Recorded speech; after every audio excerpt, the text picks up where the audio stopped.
한국교회가 서서히 몰라오고 있습니다. 세월호가 바닷속으로 침몰해 가듯이 한국교회가 멸망의 깊은 바다로 가라앉고 있습니다. 이러한 상황이 느껴집니까? 한국교회가 망하고 있다는 사실이 믿어집니까? 지금 한국교회는 에레미야 선지자의 활동기와 같습니다. 에레미야 선지자가 활동한 시기는 BC 627년 요시야 왕 때였습니다. 쇠퇴해가던 이스라엘이 BC 627년 요시야 왕의 신앙 개혁운동, 회개운동을 통하여 잠시 해방을 맛보았습니다. 다시금 전성기가 잠시 찾아온 것입니다. 그렇지만 그것이 얼마 가지 않았습니다. 바벨론 군대에 의해서 이스라엘 나라가 완전히 황폐화되어 버립니다. 흔적도 없이 사라져 버립니다. 이 사실을 에레미야 선지자는 그 시대에 예언한 것입니다. 우리가 가진 지금 이 영화로움은, 이 영화를 누리는 것은, 이 전성기는 곧 끝난다, 멸망할 것이다, 회개하라, 이렇게 에레미야 선지자는 하나님의 경고를 외쳤습니다. 그 내용을 적어놓은 것이 에레미야서입니다. 한국교회의 상황도 지금 그러합니다. 요시야 때처럼 잠시 한국교회는 영화를 맛보았습니다. 한국의 예루살렘, 평양, 그 평양의 전성시대와 같이 한국교회는 유교 사변 이후로 50년대, 60년대, 70년대, 80년대, 90년대를 지나오면서 한국교회는 기독교 전성시대를 누렸습니다. 기독교 인구 1200만의 정점을 찍고는 내리막길을 걷고 있습니다. 지난 20년간 캐톨릭 신자는 300만 명이 늘었고 개신교 신자는 300만 명이 줄였습니다. 숫자로만 1200만이지 실제로는 지금 300만 명이 줄었다는 것입니다. 이 숫자가 다 어디로 간 것입니까? 바벨론을 상징하는 캐톨릭 교회에 개신교 신자들이 그리로 들어가고 말았다는 것입니다. 왜 이렇게 되고야 말았습니까? 왜 사회에는 개신교를 외면합니까? 그것은 개신교 목사들의 부도덕 때문입니다. 교회를 떠난 사람들, 특히 가난한 신자들에게 설문조사해본 결과는 첫째, 교회를 떠나는 이유는 목사 때문입니다. 하나님은 좋지만 목사가 싫어서 교회를 떠난다는 것입니다. 목사에게 상처받아서 교회를 떠났다는 것입니다. 두 번째는 교회의 중직자들입니다. 직분자들입니다. 말은 번지르하게 잘하지만 실제적으로 생활 중에서 삶은 아니라는 것입니다. 성령 받고 방언 받고 교회에 11조 꼬박꼬박 내며 주일 예배라면 목숨을 걸고 다니는 그 사람들이 세상에 나가서 하는 행동은 평판이 나쁘다는 것입니다. 과연 이것이 성령 충만일까요? 이게 성령 충만의 결과입니까? 세상에 요거도 얻어먹는 개독교가, 그 개독교를 만들어 놓은 그 신앙 구성원들이 방언 받고 성령 받고 거듭나서 성령 위에 산 사람들이라고 말하는데, 이들이 받은 성령이 참 성령입니까? 청교도 선배들이 말하기를 거듭난 사람은, 성령 받은 사람은 성화로 귀결된다고 합니다. 그런데 우리네 기독교에는 성화라는 열매가 있습니까? 지도자라는 사람들이 하나같이 돈을 사랑하며 육체의 욕망에 종노를 합니다. 세상 쾌락을 좋아합니다. 이것이 성령 충만의 결과입니까? 그게 과연 성령의 열매입니까? 세습을 하고 교회 돈을 제 돈처럼 가져다 자기 육신의 가족을 위해 펑펑 서대며 고급차를 타고 다니며 값비싼 음식점에 드나들며 온갖 화어로운 생활을 즐기고 있는데, 또한 더 나아가서 성적 쾌락에도 빠지는데, 그런 사람들이 당신들이 존경하는 이 시대 기독교 지도자들인데, 그 사람들이 과연 성령 받은 사람입니까?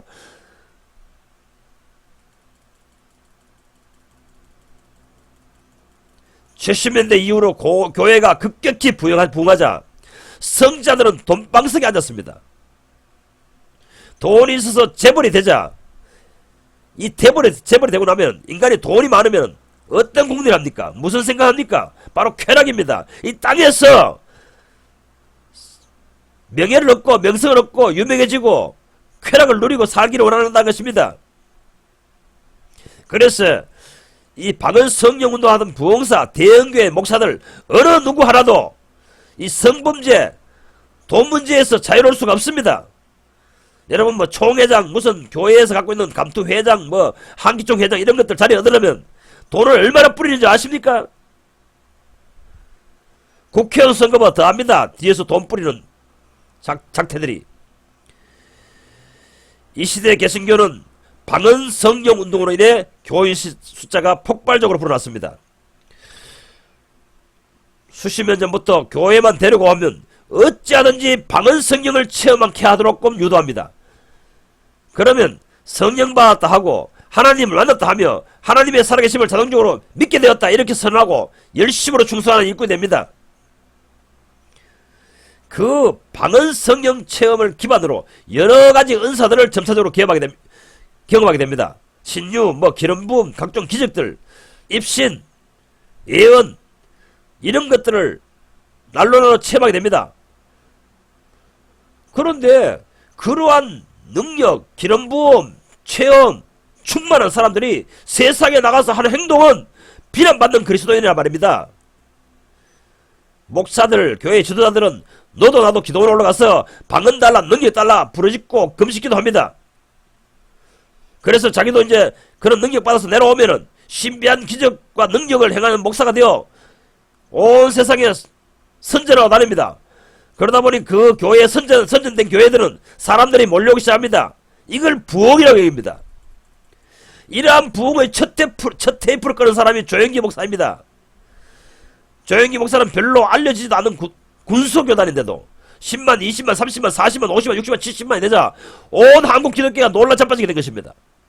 그래서 사람을 모으면 돈 부자가 되고 권력도 생기고 명성도 없기 때문에 부흥을 얻고자 하는 목사들이 너도 나도 침례교, 장로교, 감리교, 선교교 할 것 없이 이런 조영기 목사의 신앙 방식을 추구하게 됩니다. 그래서 지금까지 교회에서 전도하는 멘토는 뭡니까? 전도 멘토는 너도 은혜 받아보라, 너도 성경 체험해보라, 계속 이렇게 해서 그런 방언받게 만들고 신비한 것을 체험하게 만들었어. 교회에 전적으로 충성하고 많은 돈을 갖다 바치고 인생을 완전히 거기에다 충성하게 만드는 일꾼들을 만들어냅니다. 이렇게 되자 캐톨릭 내에서도 똑같이 이런 오순절 성령운동이 일어납니다. 그 사실 압니까? 캐톨릭 교회 내에서도 방언운동, 성령운동 똑같이 합니다. 지금 전세계 신사도 운동을 하시는 분들이 캐톨릭 성직자와 지금 개신교회 목사들과 믹스되어 있습니다. 같이 손잡고 그 일을 하고 있습니다. 그 사람들의 신앙은 오로지 하나, 기적만 일어나면 최고입니다. 기적만 일어나면 하나님이 그게 하나님의 임재로 생각합니다. 아닙니다. 틀렸습니다. 기적적인 성령을 받아서 결과적으로 그 회족이 거룩한 성품으로 변화되지 않는다면 그것은 성령이 아닙니다. 이방 종교에서 타종교에서 역사하던 영이라는 것입니다.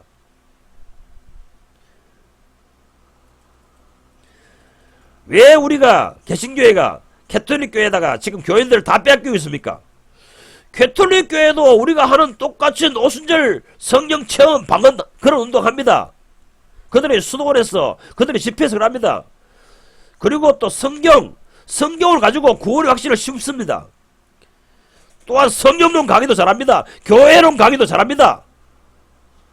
그러니 개신교에 있을 필요가 없죠. 이 부도덕한 몰상식한 목사들 밑에서 신앙 교육을 받을 필요가 없죠. 그들과 같이 신앙생활 할 필요가 없죠.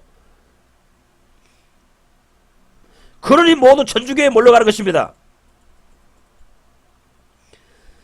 개신교 목사들 요한계시록 해석해서 천주교를 바벨론이라고 지금 해석하고 있잖아요.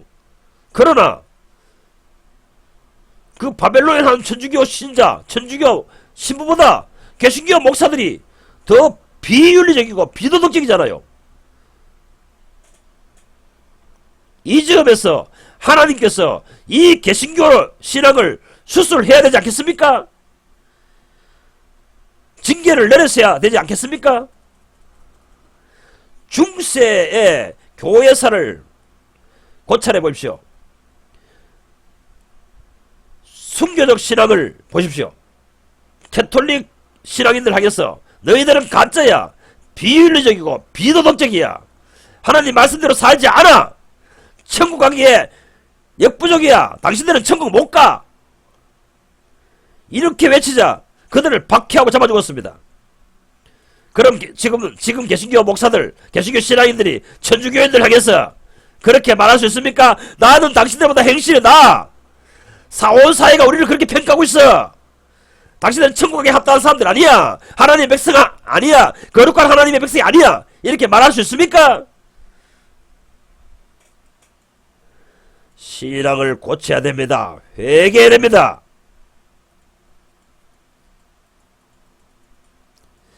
입으로만 경건 말하지만은 경건의 내재하는 경건의 능력이 되어 있지 않은 사람들, 이 사람들은 가짜입니다. 행위로는 경건을 부정하는 자들, 그들은 가짜입니다. 오늘날 이러한 행실로 나타나는 모든 성령운동, 방언운동, 은사운동, 입신, 신유, 기름부음 전부 가짜입니다. 당신들이 뭐 랄랄랄 릴릴리 했었는 그 방언은 바알 종교 또 사마리즘 이방 종교에서 하던 짓거리입니다. 힌두교에 들어가 보세요. 사마리즘 종교에 가서 한번 살펴보세요. 바알 종교를 분석해 보세요. 거기에서 그런 짓을 하고 있습니다. 지금 에레미야의 입을 통해 하나님께서는 그 죄악상을 고발하고 계시는 것입니다. 에레미야서 5장 27절을 보십시오. 속여서 빼앗은 재물로 자기들의 집을 가득 채워 놓았다. 그렇게 해서 그들은 세도를 부리고 벼락부자가 되었다. 그들은 피둥피둥 살찌고 살에서 윤기가 돈다.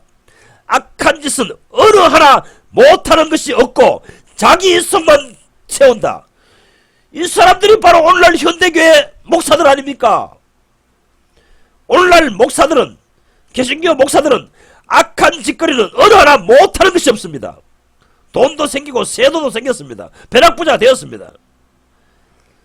그러니 공의로우신 하나님께서 이 시대에 한국교회를 심판하셔야 하시지 않겠습니까? 하나님의 거룩한 이름을 욕을 얻어먹히는 저들을 그냥 놔서는 안됩니다. 저들을 다 심판해야 됩니다. 그들로 인하여 세상은 하나님을 믿는 사람들 때문에 하나님을 지금 욕질하고 있습니다. 하나님이 욕을 얻어먹고 있습니다. 그러니 하나님은 지금 한국교회를 심판해야 됩니다. 지금 죽기까지 4호까지 4세까지 기다릴 시간이 없습니다. 촉박합니다. 하나님의 명성이 더 더럽혀지기 전에 저 가짜들을 멸망시켜야 하는 것입니다. 에레미야 2장 35절을 보십시오. 그러니 반드시 심판하겠다 하십니다. 그러면 평신도들은 낫습니까? 에레미야서 5장 31절을 보십시오. 지도자들이 저런 거짓 논리로 설교하고 저렇게 살아가는데도 나의 백성들도 이것을 좋게 여기니 그런 신앙의 인생의 결말은 어떠하겠느냐? 이렇게 하십니다. 망해도 삽니다. 소경을 인도하니 둘 다 구덩이에 빠진다는 것입니다. 그런 교회에 다니는 당신 평신도, 그런 방식으로 신앙을 지도하고 이끌어가는 목사, 둘 다 멸망을 받습니다.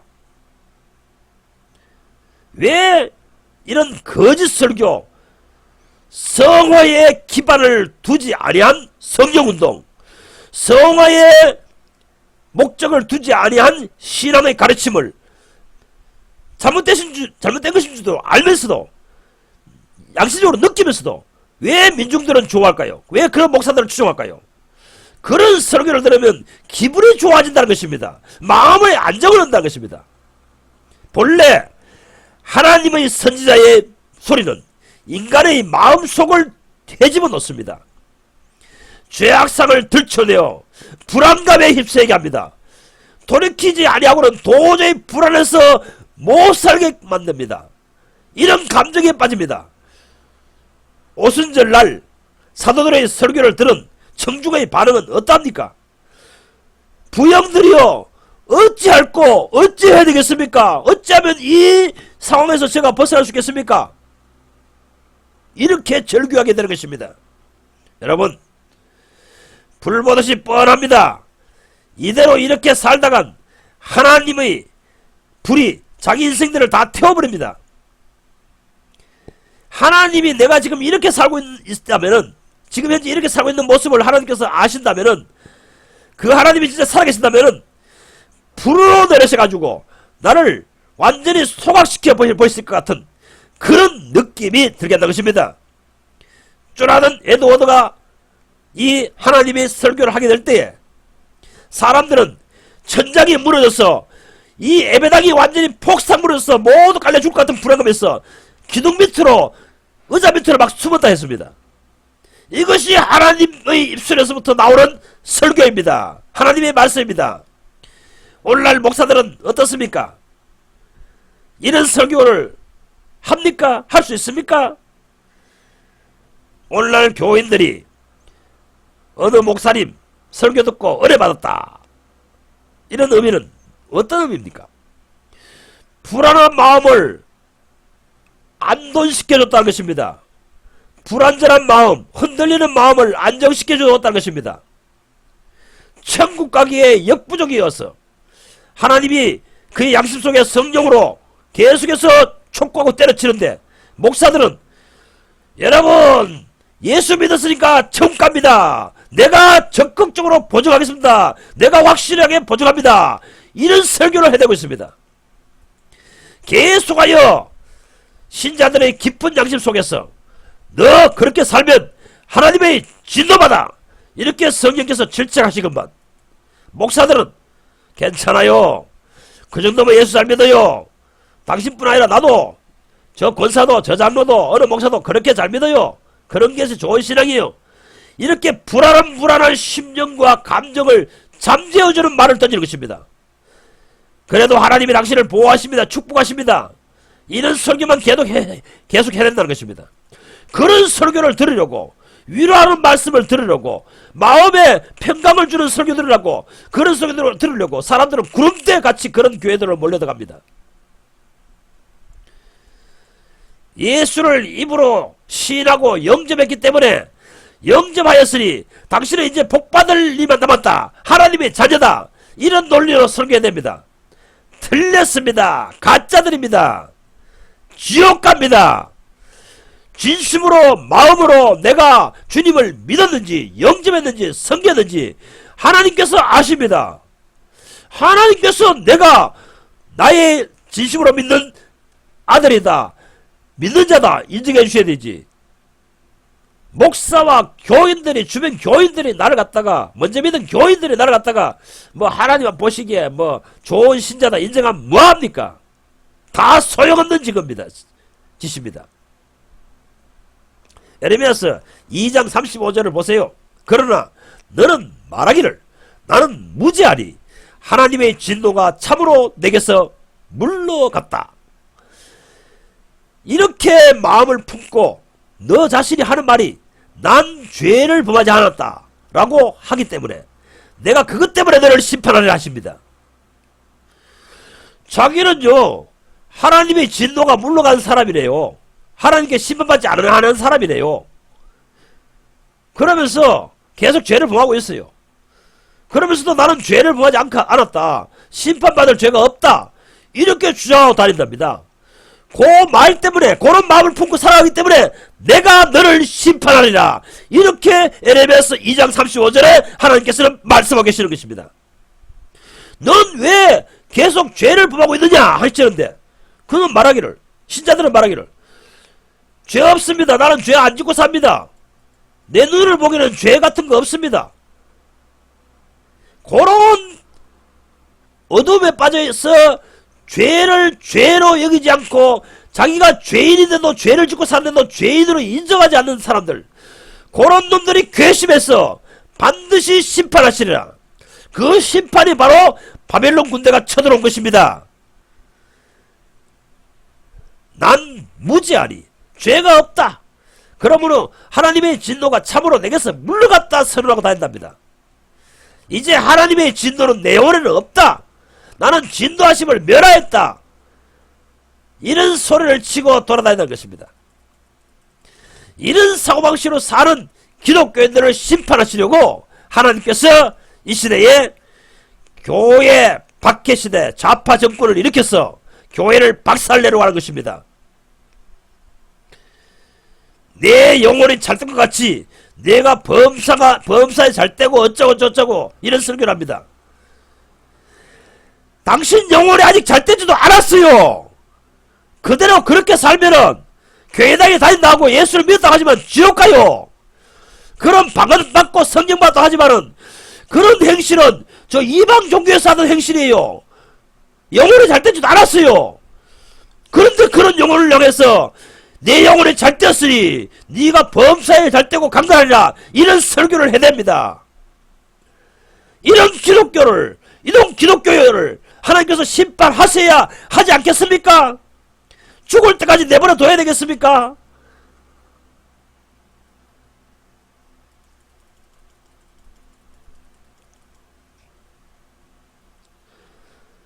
전도, 선교 마찬가지입니다.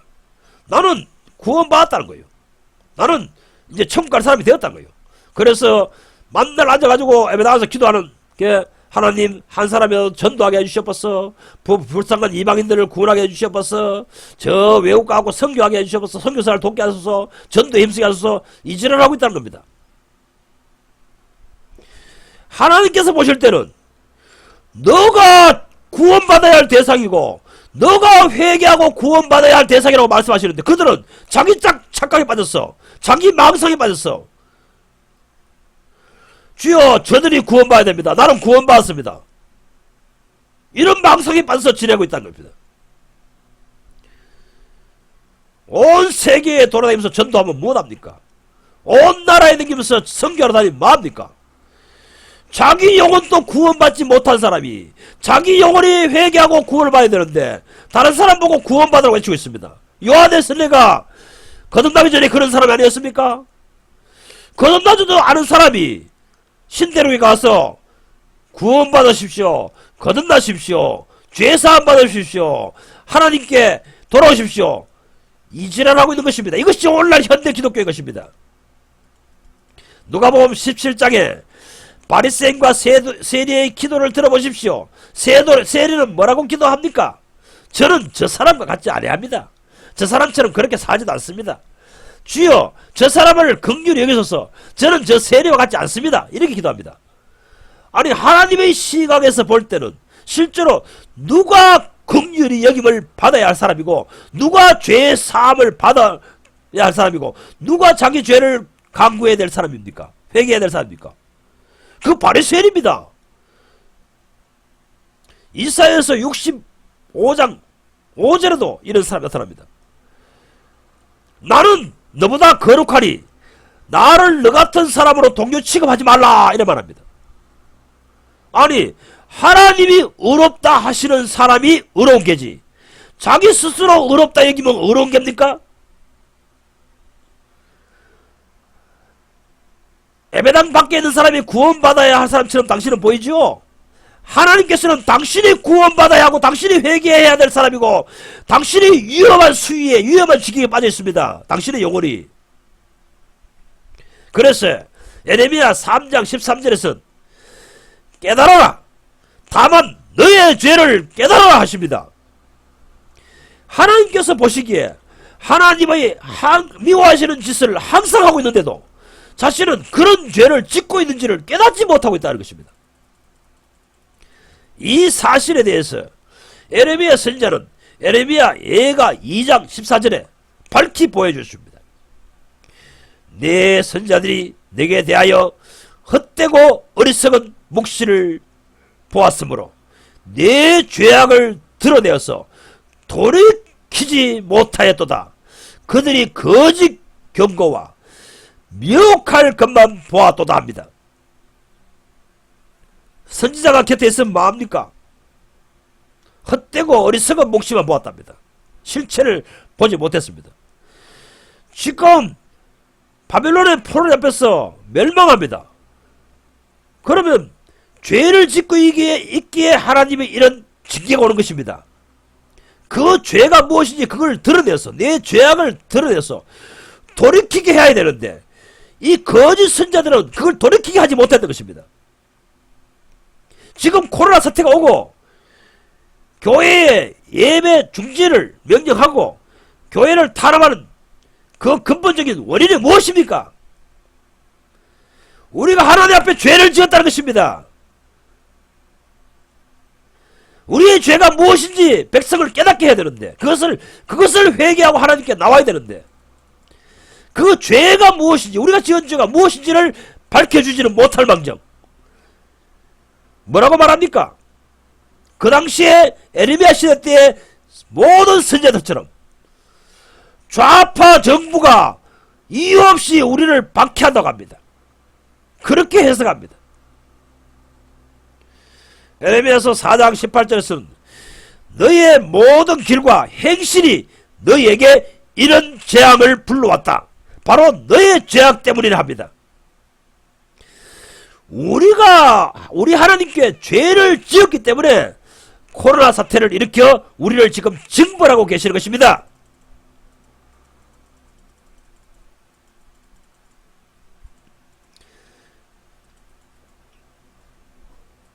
돌이켜야 합니다. 죄를 깨달아야 합니다. 지금 이 시대 목사들이 이 코로나 사태가 와서 교회를 박해하고 교회가 핍박을 받는 것은 저 좌파 정부 탓이다. 이건 잘못 해석하고 있는 것입니다. 에레미야서 6장 6절 예루살렘 너는 교훈을 받으라. 그리하지 아니하면 내 마음이 너를 싫어하고 너를 황폐케 하여 주민이 없는 땅으로 만들리라 하십니다.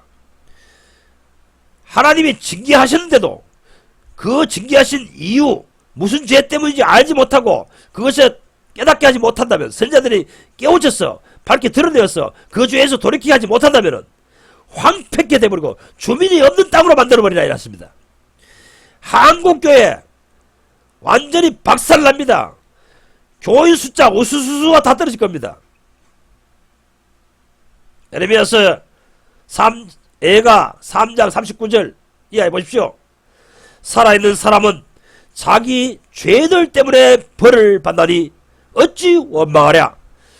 우리가 스스로 우리의 행위를 조사하고 여호와께로 돌아가자. 살아있는 사람은 자기의 죄들 때문에 벌을 받나니 어찌 원망하랴 합니다. 왜 교회가 지금 좌파 정권에서 박해를 받고 있습니까? 우리의 죄 때문입니다. 왜 바벨론 군대가 지금 쳐들어와서 이스라엘 민족을 괴롭히고 예루살렘을 함락해버리고 성전을 파괴해버립니까? 예루살렘에 거주하고 있는 그 신앙인들의 죄 때문입니다. 에레미야서 2장 30절은 이렇게 말합니다. 내가 너희들에게 징계를 주었으나 그 징계를 때린 것이 무익하고 헛된 일이 되어버렸다. 그들이 징계를 받아들이지 아니한다 이랍니다. 매를 때렸으나 그 매를 때린 것이 무엇 때문인지를 깨달음을 없다는 것입니다. 깨우치려 하지 않습니다. 코로나 사태가 와서 지금 한국교회를 박해하고 핍박하는 시대에 이르렀습니다.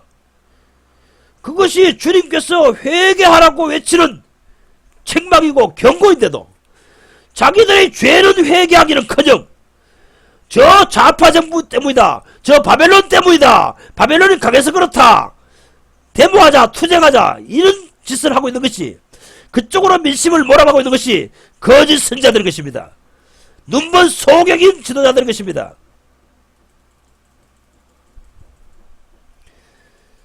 정말 에레미야 선자처럼 이 바벨론 군대가 쳐들어와서 하나님의 성전에서 매일 드리는 예배를 파괴시키는 것은 우리가 매일 드리고 예배 드리고 있는 이 장소에서 신앙생활하는 우리가 하나님 앞에 죄를 얻었기 때문이다. 하나님 보시기에 죄를 짓고 있기 때문이다. 그렇기 때문에 우리가 이 죄를 회개해야 된다. 이렇게 외쳐야 하는 것입니다. 에레미야서 1장부터 쭉 읽어보십시오. 그들의 죄가 뭡니까? 바로 그들 예루살렘 주변에 있는 하나님 종교가 아닌 이방 종교, 바알신을 섬기고 다른 여러 종교를 섬기고 있는 그 사람들의 신앙 방식으로 하나님께 신앙하고 있다는 것입니다. 제물을 드리고 예배를 드리고 헌물을 드리지만 그들의 마음 중심은 이방 종교에서 갖고 있는 그런 신관으로 하나님을 섬기고 있다는 것입니다. 이 시대에도 마찬가지입니다.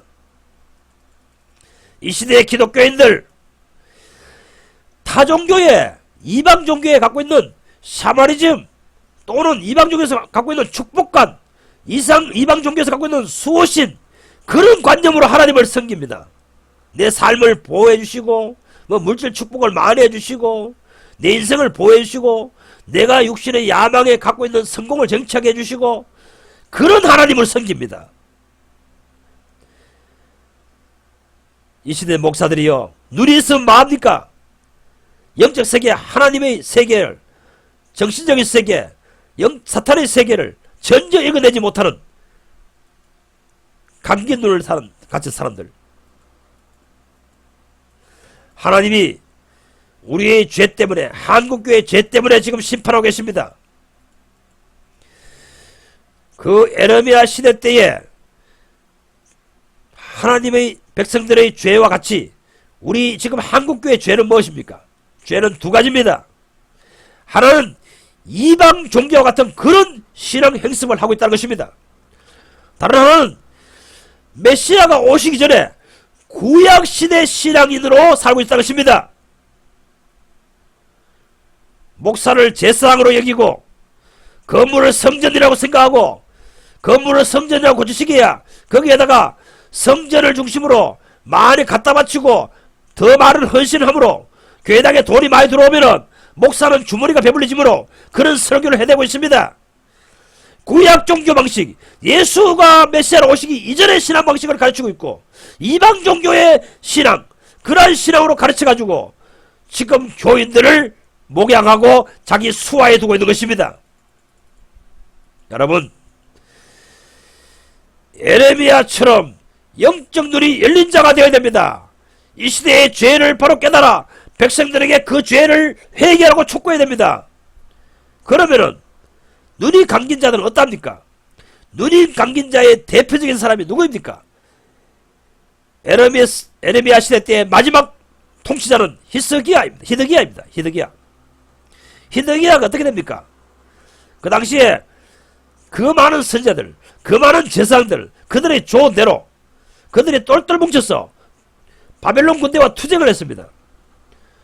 우리는 하나님의 백성이기 때문에, 하나님을 섬기기 때문에 하나님이 우리 편을 대실 거야. 이 바벨론 군대들아, 하나님을 두려워할 줄 모르냐? 우리는 하나님의 깃발을 내세운다. 우리는 반드시 이긴다. 선자들도 이렇게 말하고 모든 백성들과 힘을 모아서 싸웠습니다. 결국은 누가 이겼습니까? 바벨론 군대가 이겨버렸습니다. 성전을 다 쓸어버렸습니다. 예루살렘 성을 함락시켜버렸습니다.